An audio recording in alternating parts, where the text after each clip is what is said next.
দেখছেন টিভি9 বাংলা, আপনাদের সঙ্গে রয়েছে আমি মধুকল্পিতা। এবং আজ পঞ্চমীতে পুরো দমে প্রাণের পুজোর একটা পরশ চলছে। শারদোৎসবে আনন্দে ডুবে রয়েছে আপামর বাঙালি।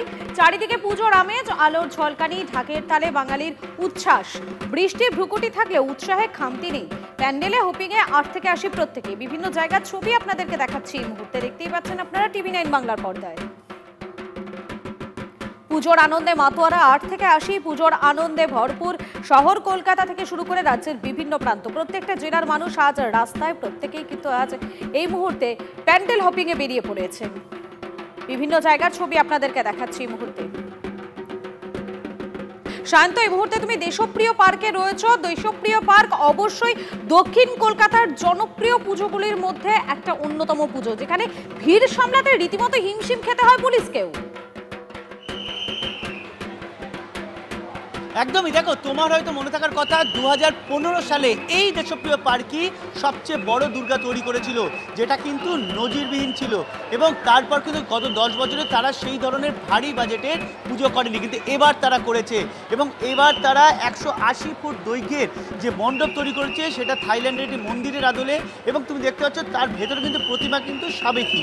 এবং এটা দেখার জন্যই কাতারে কাতারে মানুষ দেশপ্রিয় পার্কে এসে তারা ঠাকুর দেখছেন, তারা মোবাইলে সে ঠাকুর প্রতিমার ছবি বন্দি করছেন। এবং আমার ক্যামেরা পার্সন মাখন পাত্রকে বলবো সেই ছবি দেখানোর জন্য কত মানুষ। অর্থাৎ এই জায়গাটা হচ্ছে দেশপ্রিয় পার্ক, একডালি, এভারগ্রিন, ত্রিধারার মতো একাধিক দক্ষিণ কলকাতার নামজাদা পুজোর এই লাইনে। এবং যে কারণে দেশপ্রিয় পার্ক থেকেই মূলত পুজো শুরু। আমি মাখন পাত্রকে বলবো একবার দর্শনার্থীদের ভিড়ের ছবিটা দেখানোর জন্য। দেখো, আমাদের সহকর্মী সুমন দেখাচ্ছিল সুরুচির পুজো, আমি তোমায় দেখাচ্ছি দেশপ্রিয় পার্কের ভিড়ের ছবিটা। ভিড় কিন্তু কোনো অংশে কম যায় না এবং সেইটাই দেখা পড়ছে। আমি যারা এখানে দর্শনার্থী আবার কথা বলে নেবো, এটা কত নম্বর পুজো? এটা এখন অবধি 5th। এটা 5th। সারা রাত ঠাকুর দেখা? সারা রাত, আজকে তো সারা রাত। দেশপ্রিয় পার্ক বা একডালি, এটা কি পুরো এই লাইনে সব কটা ঠাকুর দেখা হবে? সব কটা দেখা হবে এভাবে লাইন দিয়ে? একদম।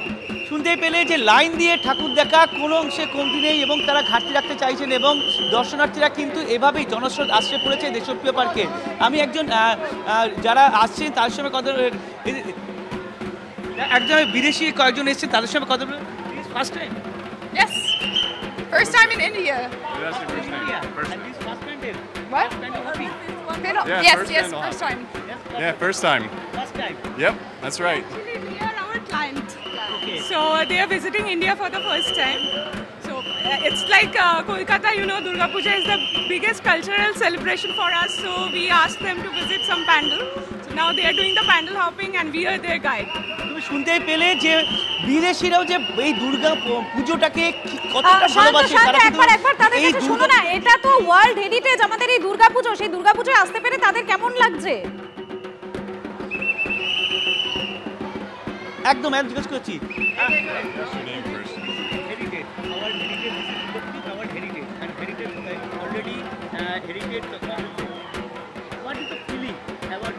Durga Puja and here the crowd people, what a feeling. Everybody's been so welcoming. It feels like a big celebration. It feels very happy. What is a heritage? Yeah. Already heritage fellowship is Durga Puja festival. So what a feeling, yes, proud and riders and all things. Yeah, I think the feeling is just happy, excited. Probably excited is a good way to describe it. তুমি শুনতে পেলে যে এই যে heritage তকমা পাওয়া দুর্গাপুজো, সেখানে আসতে পেরে তাদের যথেষ্ট ভালো লাগছে এবং তারা কিন্তু প্রতিমা দেখতে এভাবেই মানুষের সঙ্গে আর ভালো লাগবেই না বা কেন শান্ত? এই বছরের সারাটা বছর আমরা অপেক্ষায় থাকি এই কয়েকটা দিনের জন্যই। এই কয়েকটা দিন রাজ্যের উত্তর থেকে দক্ষিণ বিভিন্ন জায়গা আলোর মালায় সেজে ওঠে। প্রত্যেকটা পুজো মণ্ডপে ভিড় দর্শনার্থীদের উপচে পড়ে। শান্ত, দেশপ্রিয় পার্কের পুজো সেটা অন্যতম আকর্ষণের জায়গা। কিছুক্ষণ আগেই তোমার সাথে কথা হচ্ছিল যে এই দেশপ্রিয় পার্কে একটা সময় চমক দিয়েছিল সব থেকে বড় দুর্গা তৈরি করে, আর এবারেও দেশপ্রিয় পার্কের পুজোতে চমক রয়েছে। তো ঘড়ির কাঁটা যত এগোচ্ছে তত দেশপ্রিয় পার্কের ছবিটা কেমন বদলাচ্ছে?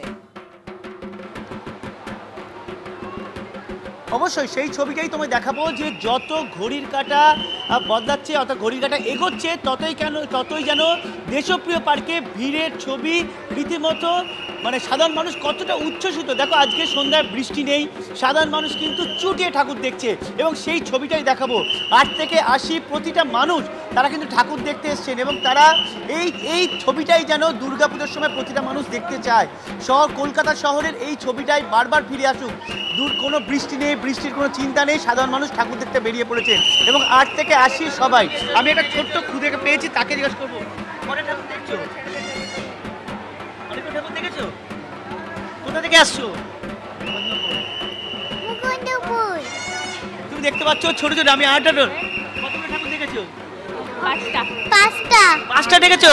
কোথায় কোথায় দেখলে? অনেকগুলো। দূর তুমি শুনতে পেলে, কেউ বলছে 5টা এবং বড় ছবি তো দেখতে শুনতেই পাচ্ছ যে এই ঠাকুর পাঁচ যে দেখতে কখন তারা 50-এ চলে যাবে সেটা হয়তো আপামর বাঙালির বোঝা খুবই দুষ্কর। কেননা এখন তো সবাই উত্তেজনার পারদে রয়েছে, প্রত্যেকে এখন উত্তেজনায় ফুটছে। দুর্গাপুজো, মা দুর্গা এসে গিয়েছেন বাড়িতে, সুতরাং সেক্ষেত্রে দাঁড়িয়ে উত্তেজনা তো থাকবেই। আমাদের সঙ্গে রয়েছেন আমাদের প্রতিনিধি দীপঙ্কর রয়েছেন। আমি বারাসাতে আরো একবার চলে যাবো।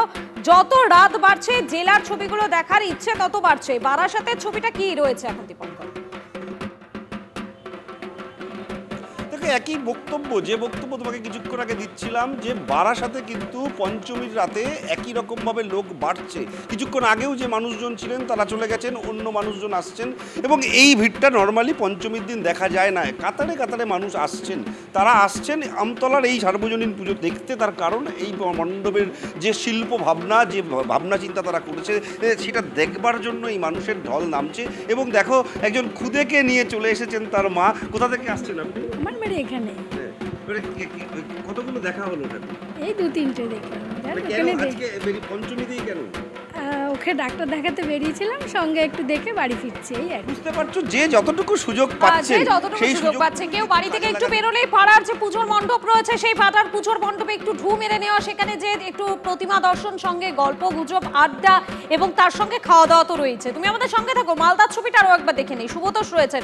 শুভতোষ, এই মুহূর্তে তুমি কি ছবি দেখাবে মালদা থেকে?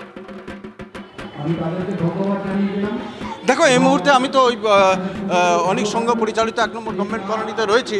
এই মুহূর্তে আমাদের সঙ্গে যুব তৃণমূলের যিনি সভাপতি তিনি এই মুহূর্তে এসে পৌঁছেছেন এবং তিনি মূলত তোমাকে আমি বলি প্রসেনজিৎ যে তোমার এখনো বিয়ে হয়নি। এই 1 নম্বর ক্লাবের মানে এই পুজোতে কিন্তু সবাই কিন্তু খুব প্রেমিক বা গার্লফ্রেন্ড বয়ফ্রেন্ডদের মধ্যে বিখ্যাত মালদাতে, সবাই এখানে আসে। তোমার ভাবনাটা কিরকম? না, আমরা তো মানুষের সাথে থাকি, হ্যাঁ, ফলে এই প্রশ্ন আমাকে জড়িয়ে কোনো লাভ নেই। বলছি যে আজকে রাজনীতির বাইরে আজকে কি তেমন কাউকে দেখতে পেলে? মানে পঞ্চমীর সন্ধ্যায় বেশ মিষ্টি মুখ কাউকে দেখতে পেলে? দেখার অবকাশ নেই, সবাই তো মিষ্টি। মা দুর্গার কাছে সবাই মিষ্টি সেজে আসে। ভালো কোনো সুন্দরী কাউকে দেখতে পাচ্ছ? সবাই সুন্দরী, মা দুর্গার আশীর্বাদে সবাই সুন্দরী হয়ে যায়। না তোমার মানে আজকে সন্ধ্যাটা কেমন কাটছে? দেখুন, আমরা প্রেম শব্দটা তো রয়েছে, তো তার জীবনে কি আজকের এই পুজোতে কোনো প্রেম আসছে? আজকে পঞ্চমী, এই 4 দিন ধরেই মানুষের ঢল। আর এই ক্লাবের এই এলাকায় দেখো পুজো মানেই কিন্তু প্রেম। সমস্ত প্রেমের সঙ্গে কিন্তু পুজোটা খুব ওতপ্রোতভাবে জড়িয়ে রয়েছে। অঞ্জলি দিতে গিয়ে মিটি হাসা, চোখের ইয়ে, তো সেখানে তোমার ব্যাপারটা কিরকম? মানে আমার কোনো ব্যাপার নেই, আমরা মানুষের সাথে থাকি, মানুষ ভালোবাসলে আমাদের ভালোবাসা হয়। তোমার নিজস্ব ব্যক্তিগত ভালোবাসা? না, ব্যক্তিগত কথা মানুষ। খুঁজছো কি? খুঁজছো কি আজকে পঞ্চমীর সন্ধ্যায়? খোঁজার অবকাশ নেই, আর খুঁজতেও চায় না। মানুষই সবকিছু, মানুষকে ভালোবাসে। বুঝতে পারছো তিনি মদ খাবেন কিন্তু ভাঙবেন না। এবং একদম পুজোর প্রেম যে রয়েছে, প্রেম একটা ভাব রয়েছে, ভাব থাকলেও সেটা মুখে তিনি বলতে চাইছেন না কোনোভাবেই।